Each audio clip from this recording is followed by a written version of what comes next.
अवरोही क्रम क्या होता है, जैसे कोई भी नंबर है 5, 6, 7, 8, 7 या 9 ले लेते हैं। अवरोही क्रम होता है कि सबसे पहले सबसे बड़ा लिखना है, फिर उससे छोटा लिखना है, फिर उससे छोटा, और फिर सबसे लास्ट में। मतलब ये डिसेंडिंग ऑर्डर में रहेंगे। डिसेंडिंग मतलब कम होता हुआ। और एक होता है आरोही क्रम, और उसको इंग्लिश में कहते हैं असेंडिंग ऑर्डर। उसमें क्या करते हैं आरोही में कि सबसे पहले सबसे छोटा लेते हैं, फिर उससे बड़ा, फिर उससे बड़ा, और फिर लास्ट में सबसे बड़ा।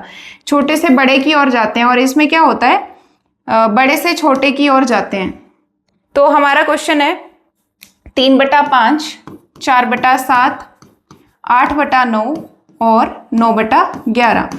इसको अवरोही क्रम में व्यवस्थित करें। मतलब सबसे पहले हमें सबसे बड़ा लिखना है, फिर उससे छोटा, फिर छोटे की ओर जाएंगे। तो सबसे पहले जब हम इसको 3 को 5 से डिवाइड करेंगे तो कितना आ जाएगा 0.6। जब 4 को 7 से डिवाइड करेंगे, 4 तो जाएगा नहीं, 40 बना लिया, डेसिमल लगा लिया, 7 पंजे 35 और 7 सत्ते 49, 0.57। जब 8 को 9 से डिवाइड करेंगे, 8 को 9 से डिवाइड करेंगे, 9 अट्ठे 72, और फिर 8 बचेंगे, 9 अट्ठे 72, और फिर 9 को 11 से डिवाइड करेंगे तो डेसिमल लगा के पहले 0 लगाएंगे तो कितना आ जाएगा 8, फिर आ गया 1। तो इसका आंसर है 0.81। तो यहाँ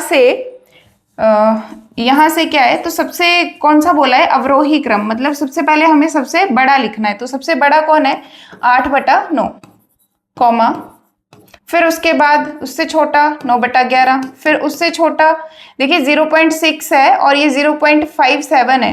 तो यहाँ पे 0. डेसिमल के बाद सिर्फ पहला ही अक्षर देखना होता है कि बड़ा कौन है। तो इसमें डेसिमल के बाद ये 0.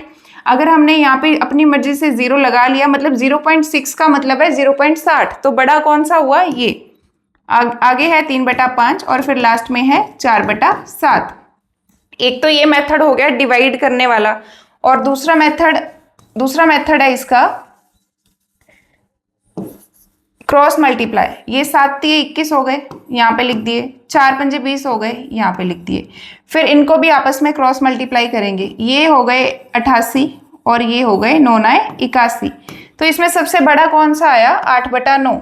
तो सबसे पहले 8/9, फिर 9/11, फिर 3/5 और फिर लास्ट में 4/7। ये भी इसका एक मेथड है सॉल्व करने का।